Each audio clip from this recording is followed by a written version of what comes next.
Thank you. Thank you so much. No problem. Welcome, B'tei Avon, everyone. It's an honor and a pleasure to be here. I was very much touched by when Rav Chamsim Nantovianitz visited me. I had celebrated my father's bar mitzvah. I was in Moscow waiting for an airplane to come back to America, and I was given the news that my father had just passed away. So I came back, 6 hours later, I was back on a plane to Israel. So Baruch Hashem, thank God, things are good, and we're continuing our great work. Chacham Simon Tov asked me to speak about a subject which is very dear to me, and that is Hinuch HaBanim. Normally people know me throughout the world for my work in dating and Shalom Bayit. So we decided that I would push the Gedarim a little bit today and combine both Shalom Bayit and Hinuch HaYeladim. And I think it's very important.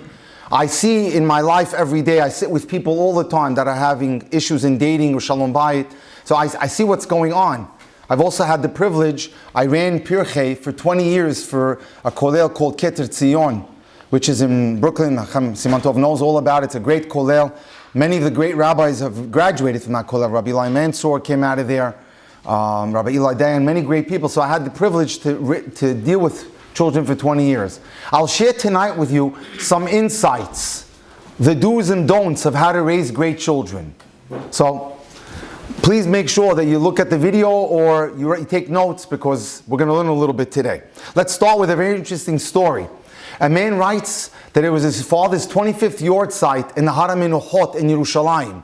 And there he is getting ready. He came with a minyan, right? Because he wanted to have a minyan to say Kaddish by his father's kever. Suddenly something very interesting takes place. Down below, a man stops with a car, rolls out a red carpet, puts the red carpet, and the carpet goes right next to a kever, right? And then he starts banging into the floor, the soil, stick, and he puts up a sign, "Will you marry me?" What is going on? Right? Will you marry me? Meanwhile, this chevra up there says, what is making, in Arabic there's a word called maschara, like you're making a disgrace of this place? This is not a place where you have a proposal for marriage. Okay. He goes back in the car, the driver, and he goes. 20 minutes later, he comes back, and the door opens, he's driving, and on the other side a girl comes out. She sees the sign, and she says, "Yes! I'll marry you." And she starts to cry. Meanwhile, this group said, must speak. This can't go on in a Beit HaChaim. What kind of behavior is this? This is not a place you should have a proposal for a marriage. So they come down, and they're ready to start a fight.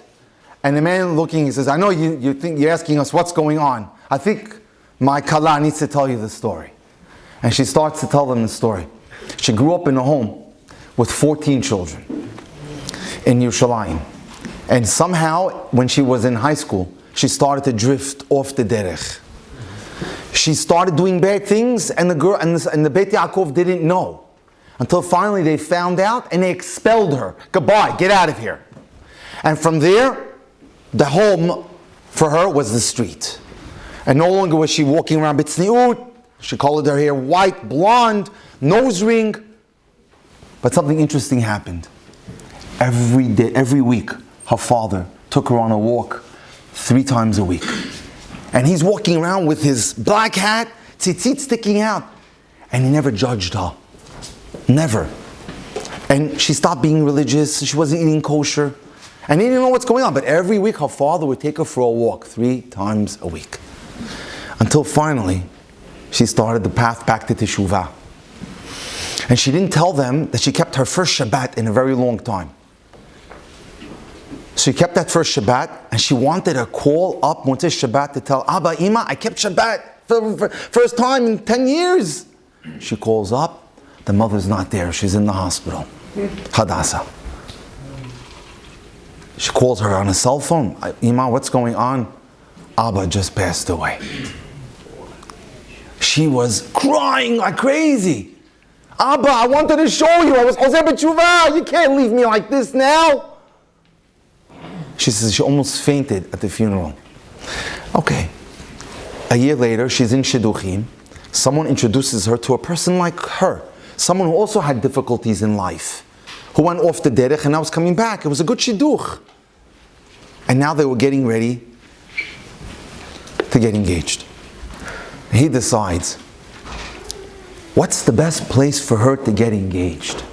Let's go get engaged by your father's kever. That's the best place to get engaged. He was with you all your life. He never turned his back on you. When most people would be embarrassed of their children because they went off the derech, I don't want to be seen with you. 3 times a week he walked her for 10 years. He never judged her. He accepted her. And because of his love for her, he brought her back. And that's the place. And she says, that's why we decided to make the proposal here. And this is what I wanted, the message that I want to send tonight is, how critical is Shalom Bayit to Chinuch Habanim? I'll do both. I'll show you a little bit of what's important in terms of Shalom Bayit, and I'm going to give you do's and don'ts of how to raise great children. Raising great children depends on Shalom Bayit. Why? Because a parent who speaks with respect, who honors his wife or her husband, who has a good word, who's encouraging, who's patient, who's giving, is the greatest dugmat chayim you can have for children. They need to see good behavior. Children who live in a home where the parents don't love each other have a problem. They have to be best friends. That's so important. And it's our job to make sure that there's Shalom Bayit. Children who grow up in a peaceful home have a healthy emotional makeup. Children who see fighting all day long are broken inside. It's not good for them. Because a child who's strong and the house is happy, he won't be shaken by the street. He's going to know he can always go home. It's a comfortable spot. And he knows that that's a place that's considered his fortress. So he's not going to be tested by the outside world. Even if he sees bad kids or she sees bad kids in the park or in the street, but because the house is built with love and affection, that child can remain strong. He's going to come home, she's going to come home, they're going to talk to their parents. You know, I had a challenge, but Baruch Hashem, I was able to overcome it. What happens to children who grow up in a house that does not have Shalom Bayit, Chas v'Shalom? The damage is great, unfortunately. It destroys the neshama of the child. Small fights, but because they see, little child sees the mother or the father turning red and steam coming out, they think something terrible is going to happen. The parents don't care because we'll make up. But that damage is terrible to the child. And children are so vulnerable, it affects them so much. They're frightened by what they see. Maybe the parent thinks, you know what, I can come home and I can just vent my tension. But the kid sees that, and it has tremendous damage to his neshama. Books have been written about the type of damage that people suffer and scars they were left with because there was no Shalom Bayit in their homes. Let's review something. The main reason that we come down into this world is not to do mitzvot between us and God. God doesn't need to send us down into this world to do mitzvot ben adam lamakom. He can keep us in Shamayim and we can accomplish all that. The main reason why we come down into this world is ben adam lahavero. And the reason that we're here is what the Messiah Shem tells us, to withstand challenges. We're here to rub elbows with people, to get like sandpaper, and to figure it out and to be able to get along with them. And the most important person that you're going to have challenges with is none other than your spouse. That is a real ikar of why we're here. And so we have to understand that we have to work on this area of Shalom Bayit. What happens if there's no Shalom Bayit? The kids don't want to be home. They look for something else to do. They look for an alternative. The child now is lured by the mall, by the street, by the cell phone, because he doesn't have safety at home. Rich parents think that I give my child games, gadgets, iPods, iPhones, I can shut them up. Right? This now gets me out of my obligation to give the child time. I don't have to do homework with him. Here, go. Here's your toy. The worst thing we can do for them. This destroys them. because it's just momentary. It doesn't solve the problem. Putting money in a child's pocket is not productive, right? They start to get spoiled. They think, "Ze magia li." This is coming to me. No sharing, because I gave it to you easily. And so they go to undesirable places, and they end up in bad places. Hinuch begins with parents who live and demonstrate the qualities of responsibility, giving, love, patience. I want to tell you a story that Rav Shalom Harush writes. Somebody was driving him to a shiur. Just like tonight I had the zechut, someone drove me here. A guy by the name of Raham. He tells the rabbi his life story. "Rabbi, my daughter Ariel faints all the time. We don't know why she's fainting." Right? They took her to all the experts, every doctor, but they failed to understand what's the problem.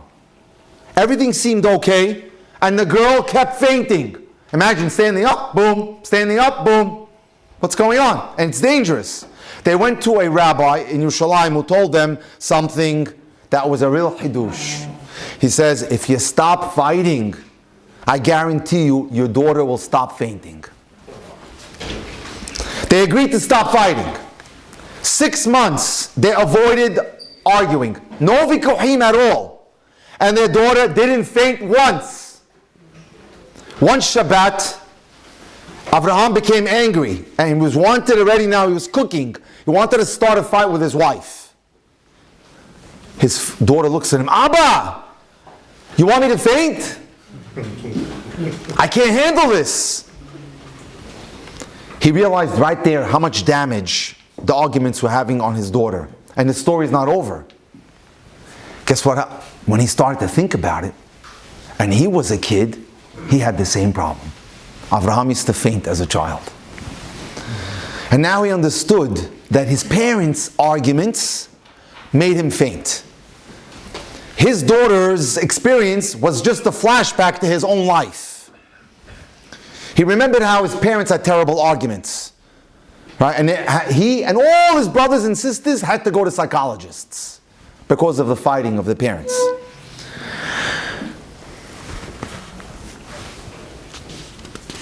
He continues the story. Avraham says, "I don't want to speak Lashon Hara about my parents. They taught us good values and they gave us love. They just didn't understand how much their fighting used to hurt us. I was a good boy. I was smart. My teacher said I had incredible potential. I had great potential. But I never used it. I was very sensitive. I would react with anger. I would want to kill people who insulted me in the slightest. As a young boy, I had uncontrollable anger. I could throw tables, chairs at people. Today I'm certain it was all because of my parents fighting. That happened to me. My parents would fight. The arguments would become cursing, verbal abuse. The fights were not about anything big. Why didn't you put my button on the suit? Why didn't you sew my button? Shtuyot. Where's the salt on the table? Real nonsense. Right? Kleinigkeit.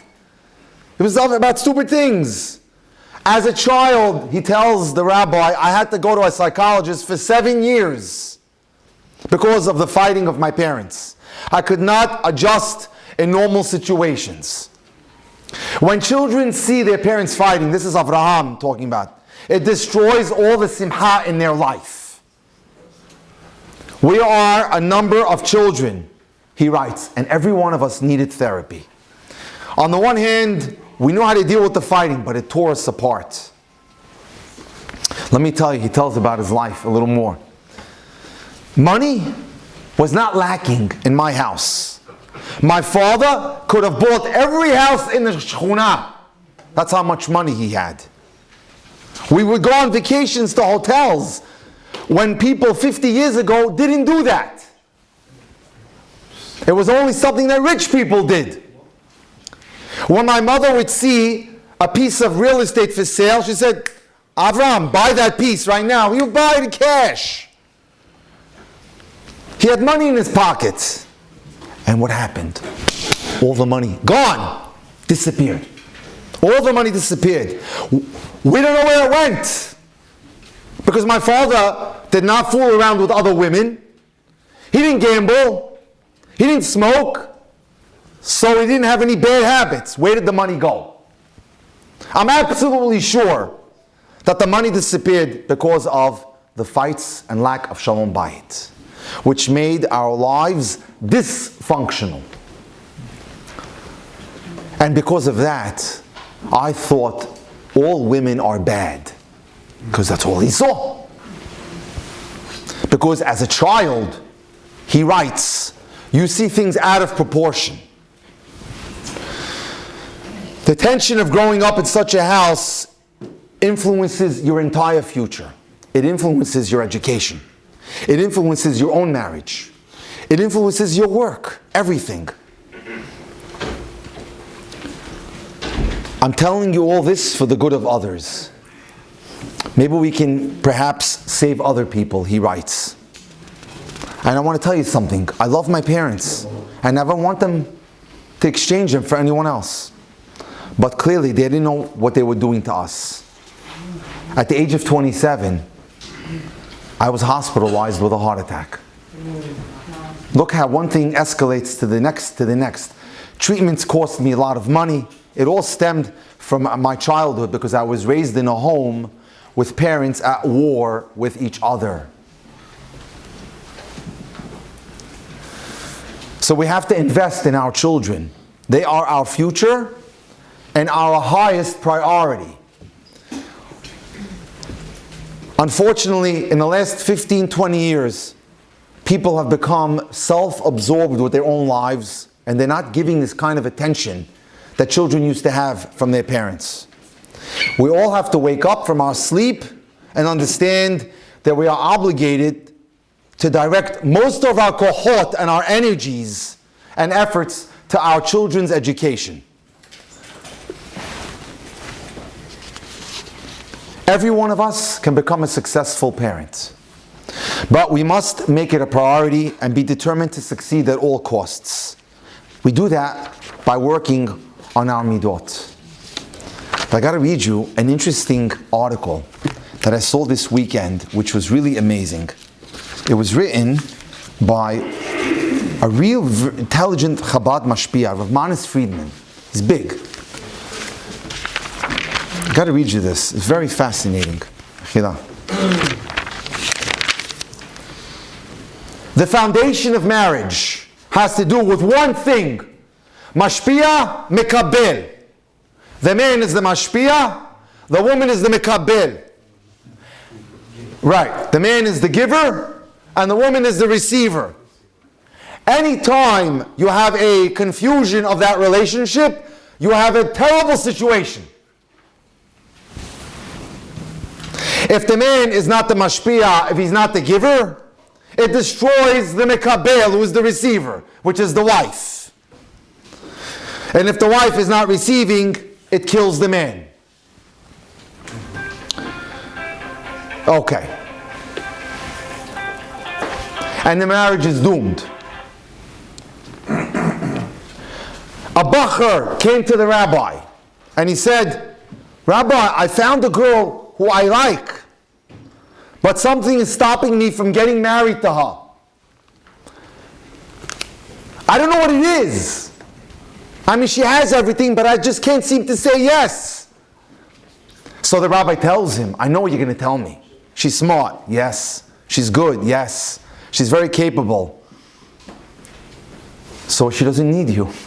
She wants to be the mashpia. And that's the problem. I see this all the time. They compete with women, men rather. I tell the girls, I was in Landers College for Women a month ago. I read them a story of a girl who got married at 31. Everyone in her family got married 1920. She thought she was going to be like her sisters. Go quick. But the problem that she had was competing with the man. I'm going to do this, I'm going to do that, I'm going to provide, I want to be able to make all the decisions. Now you have flipped the relationship, where the man can't be the leader, where the man can't be the confident director. So it's very important. I had this same situation. Over the weekend, I set up a fantastic bin Torah with a girl from LA. You'll see this in LA a lot. Anyway, she's here now in New York, and how'd the date go? I said to her, Rabbi, it was good, but I have to worry about my education. I said, you're 26. What are you thinking? All my daughters got married by 19, 20. You can't waste time. And now she hit me with the line, but Rabbi, who's going to provide? I said, since when is that your responsibility? It says in the Torah, B'zat apecha tuchal lechem, not b'zat apech. When we have reversal of roles, we have no longer mashpia. The girl wants to be the mashpia, and we have issues. So the point I want to make is, and on the guy's side, mashpia means not dictator. You understand? There's a difference between melech and moshe. A melech is elected by his people to rule voluntarily. A moshe rules against your will. So you have to be more like a melech, right? You have to do it with kindness and compassion and give the woman what she wants. That's very important. So let's remember, mashpia and mikabel.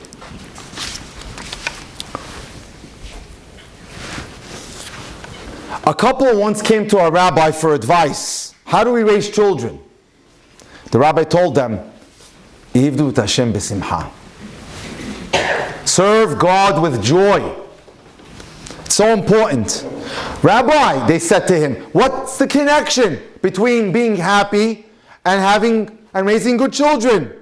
And he answers them beautifully. If you serve Hashem without simcha, maybe you'll stay religious, maybe you won't. But I guarantee you, your children will absolutely not be religious. You know why? They're going to say, you walk around with a kippah, you have tzitzit, you're atzuv all the time, you're depressed all the time. Why do I need any part of that life? Is that the way a religious person, if that's your life, I don't want any part of it. What do I need it for? And how do you get simcha? You get simcha by working on it. Some people think simcha is success in business or success in school. That's not simcha. Simcha is izu ashir samech bechelko. Simcha means I'm happy with my life and what God has given me. This is my house, thank you Hashem. This is my car, thank you Hashem. Not what the other person has. Simcha is being satisfied with the life that God gives us.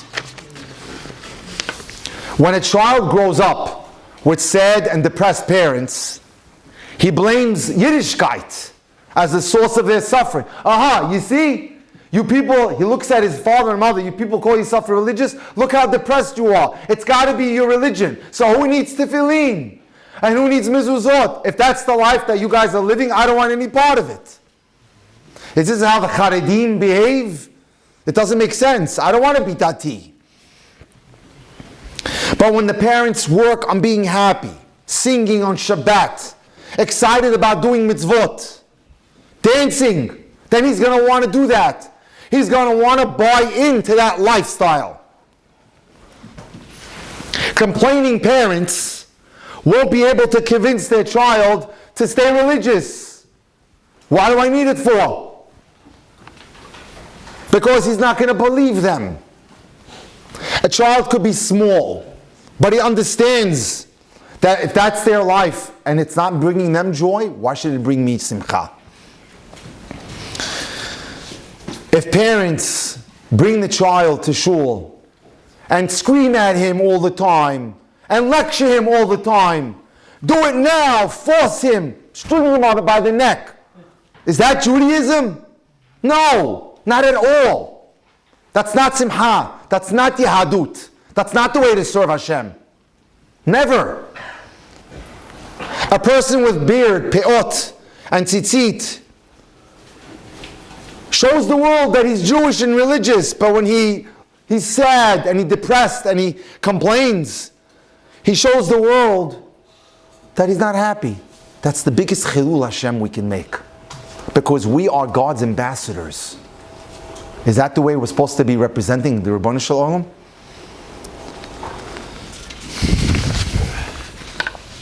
How do we learn?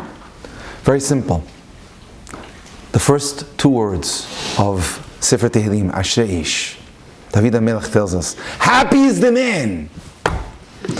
We teach children to serve Hashem with simcha by following David HaMelech, who starts the first Sefer Tehillim of the Tehillim, happy is the man, Ashrei Ish. Parents start the day the wrong way. If they come into the bedroom of the children, get up, you're lazy good for nothing. How long do you have to sleep? No, don't do it that way. How wonderful it is you tell them to get up and serve Hashem. When you get up, my child, early, you succeed. Hashem loves the way that I know you want to sleep, but you're overcoming your Yetzer Hara to get up. It's the way it's done. It should be with love and affection and praise. Rabbis write that a case happened in Yerushalayim recently. A boy was so weakened in his avodat Hashem, and he didn't want to even come and pray at all because of the way the parents spoke to him when they grabbed him out of bed and shoved him out of bed. Let's talk a little bit about Hanukkah. Interesting message. We ask ourselves a question. How is it that children from religious homes go off the derech? You ever wonder that? I see it all the time. Just today, I had a consultation with someone on WhatsApp video. She looks as frum as can be, 20-year-old girl, Bayis Yaakov girl. My brother lives in Williamsburg, but not on the Hasidic side. He's in the other side. Yeshiva boy. Totally gone now. And the other one, same thing. What happens? What creates this? How does that happen? We need to understand the dynamics of how children from great homes leave Klal Yisrael. What happens? Let's try to understand it. Why did the Jews, during the time of the second Beit HaMikdash, decide to get into Greek Hellenism, and they were leaving Klal Yisrael? How do you understand that? You have the Beit HaMikdash, you have the Cohen Gadol, you have all these miracles, left and right. And here's the answer.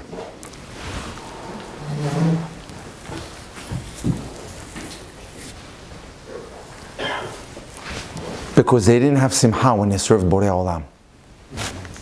That was it. You could have the Beit HaMikdash, you can have the Kohen Gadol, you can have the Levim blowing trumpets, but they looked at the Greeks, oh, I want to join them, because serving God was done now like a robot. Mitzvot Anashim Ilmudam, you know? There was no more joy in the service of Hashem. To us, it's mind-boggling that we can have the Beit HaMikdash, we can even think that we would want to leave Hashem's service. But they left in droves. So many people left Judaism because there was no simcha. So we have to understand how important it is to have simcha in our lives.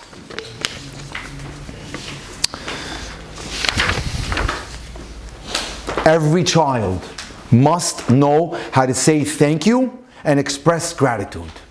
Very important. A child must be taught at the earliest age that you're not entitled to whatever you want to have.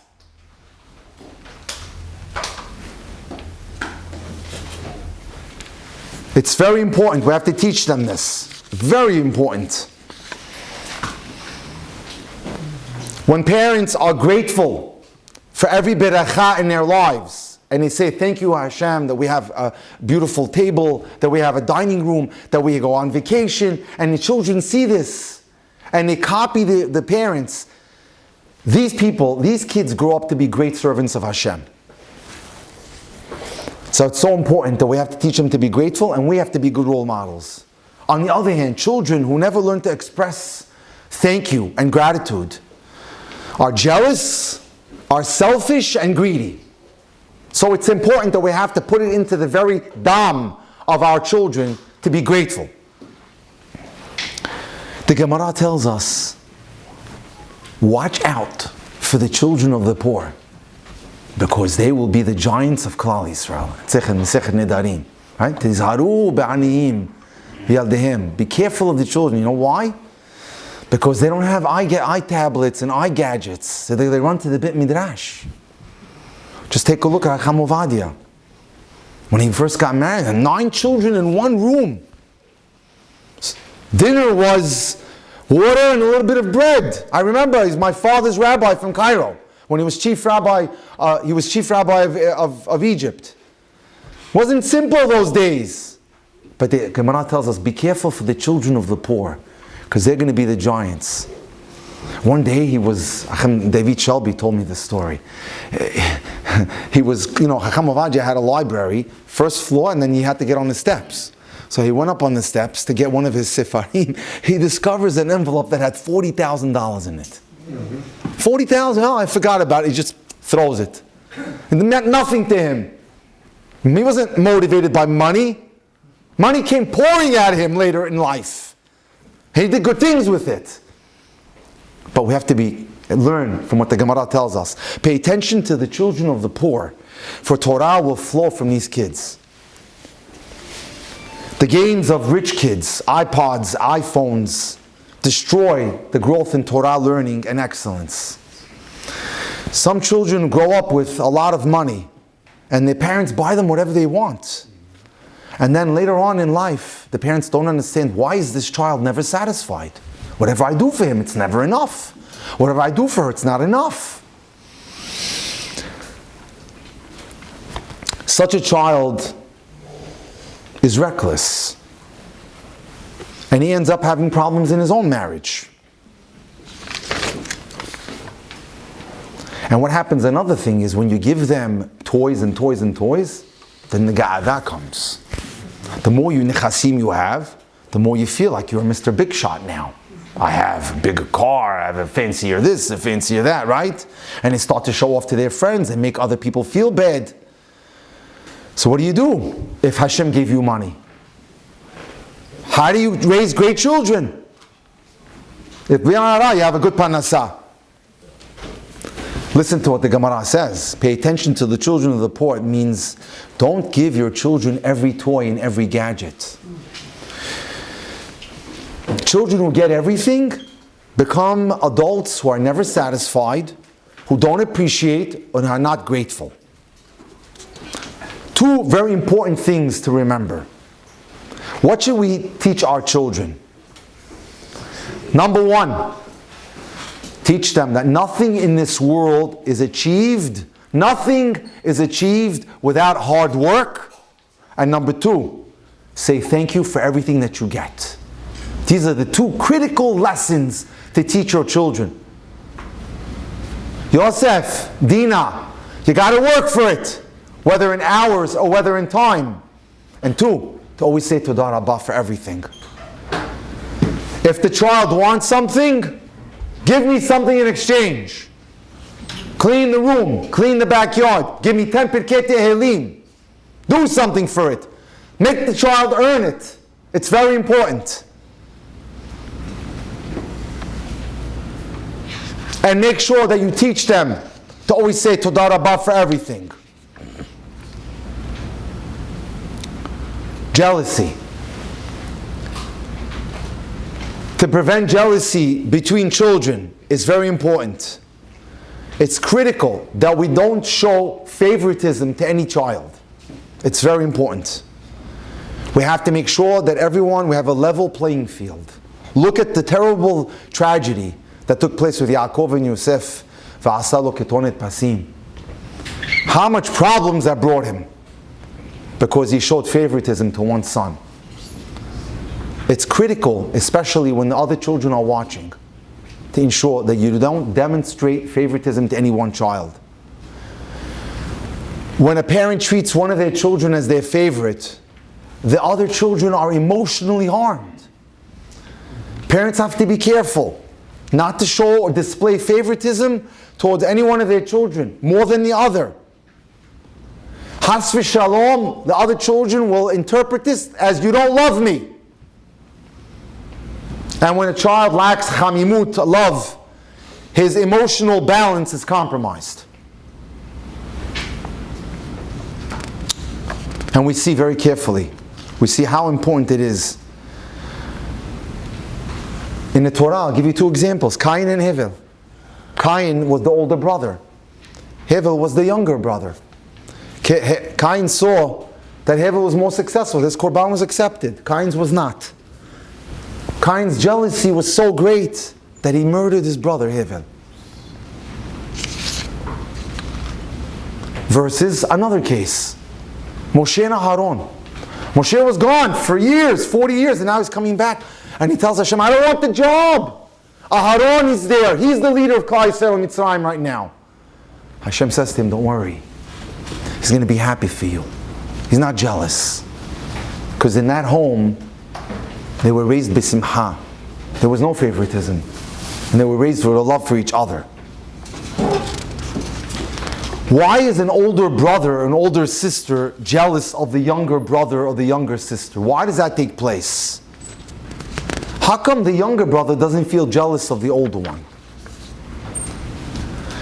Because the younger children are born into a home where there's another child already there. Right? He knows that someone else is using these things in the house. But the older child was in a home where there was no competition. So now when the new kid comes in, hello, you're invading my space. I don't like that. The older child feels that the younger child is taking things that should belong to him. Until now, the older one says, everything was mine. Now I'm in danger of losing because you came into the picture. And if the older child sees the younger child when they grow up making more money, more successful, he's jealous of him, and sometimes he even hates him. And I know you people know examples of this. This is the guy that made my life miserable, the older one says about the younger one. And this is because of selfishness that takes place. Jealousy comes between children because the parents did not teach the children to say Toda Rabbah. If the boy would have said Toda Rabbah for everything, he wouldn't be jealous. Because Toda Rabbah means I'm happy for what I have and I'm grateful every time I get something. So it's very important.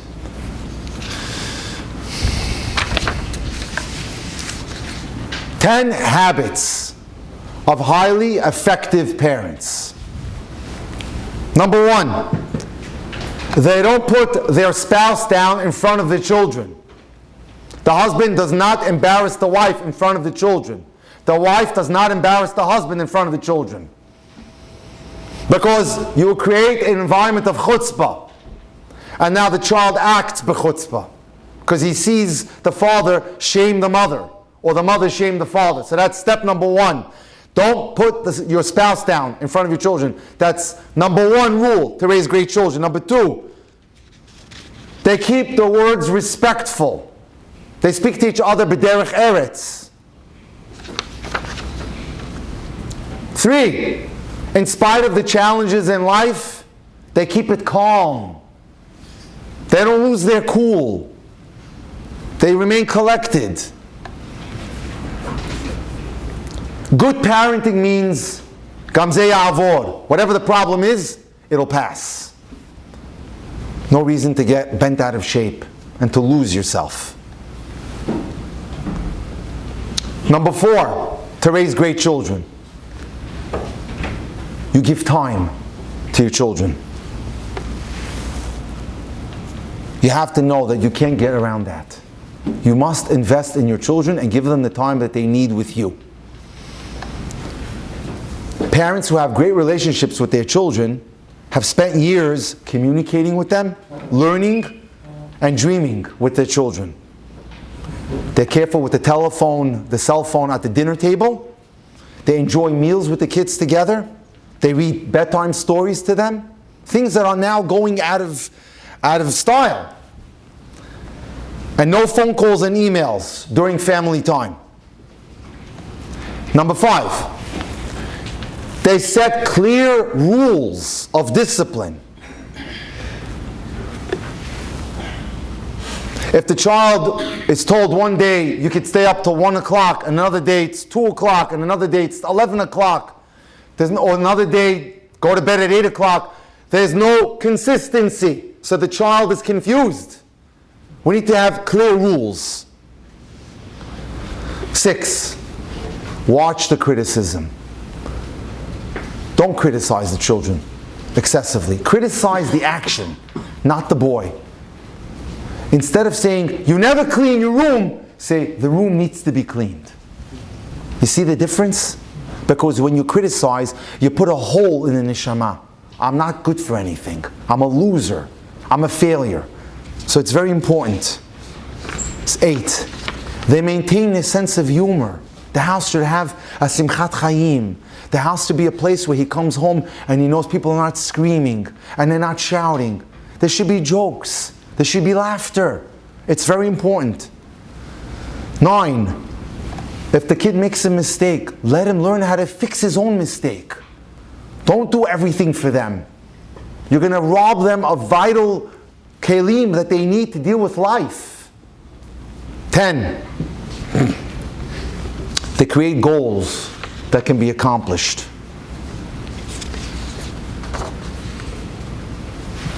1. 7 common parenting mistakes. Number 1, raising the person that we are, not the child we have. Trying to push your dreams into the child. I have a good friend who went to, I think, Yeshiva University. I grew up with him. We were in college at the same time. I was in medical school.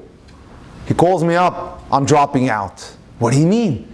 You know how much time, investment, and money you put into this? And he tells me, Yaakov, I never wanted to be a doctor. That's my parents.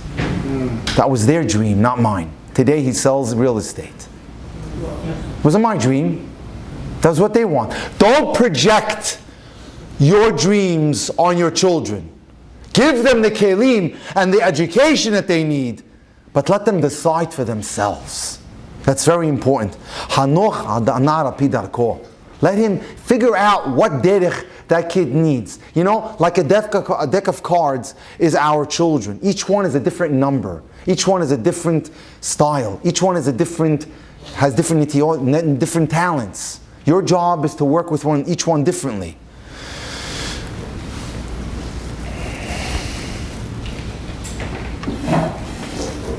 Okay. Make the decisions that have to be made. Some parents are afraid to make the decisions that need to be made. I'll never forget. My children all went to Yeshivat Ateret Torah. Considered a great yeshiva in Brooklyn, probably the best Sephardic yeshiva in America. I once did surgery on a woman who's considered one of the most important and chashuv personalities in that yeshiva. My children, not today, my oldest daughter is 28, married, 3 kids, whatever, but when she was 4 years old, this woman taught me a very important lesson. She said to me, Dr. Cohen, just because it says Yeshiva Ateret Torah doesn't mean it's Beruchim Habayim into my house. You heard that? You have to it's not an automatic stamp that someone goes to a certain school, they're allowed into your home, or they go to a certain camp. You've got to make sure you have to do your due diligence. 3, mistake, not giving them an opportunity to grow up and letting them live life and make their mistakes because you suffocate them and don't let them, experience what they need to experience. 4, having unrealistic expectations. I read a story in Ami, it was amazing, about a family in the Negev in Eretz Yisrael, right? It was just about a month ago. The father, the first boy, was a real Ilui. His first son got into an Aleph yeshiva. His second son was a good kid. He was a happy kid, but he didn't have those kind of skills or those talents and that kind of, smartness, sechel. So the father calls up the Rebbe, because the Rebbe has big influence on the kid getting into a yeshiva. So he says, Rabbi Goldstein, he's going to get into yeshiva Neve Yaakov, right? But the kid the second boy didn't have the skills or the talents of the first of his older brother. And then when it came time, and he got the letter from the school, rejected, the father was upset.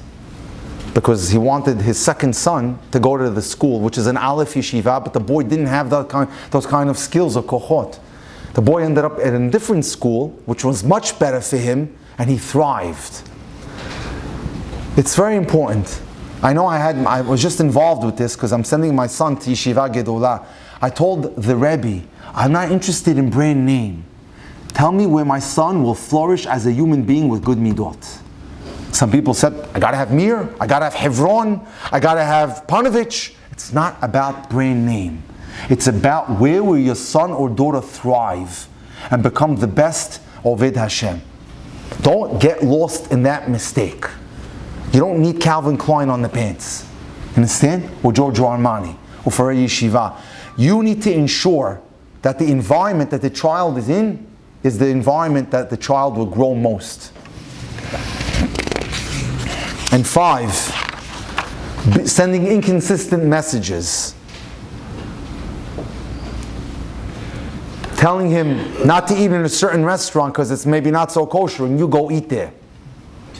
Right? Telling him to go learn and you're sitting with your newspaper for 4 hours. Don't send inconsistent messages. It's very important. Another thing, not paying attention to midot. Oh, he got an A+ in class, in that class, and he made it to the basketball team. But he trashes everyone he talks to. And he has no midos whatsoever. What do you want? A child who has good midot, good behavior? Or a child that has A+ but does drugs? Midos is key. That's very important. Let me close with this. Beautiful Dvar Torah. In the Haggadah, we're told, we have the 4 sons. Had Hacham, Had Rasha, Had Ham, Had Sheinu Yodea L'Shol. Okay. It's fascinating that the word Ehad is there all the time. Why is the word Ehad there all the time? And the answer is a very interesting Dvar Torah that I saw.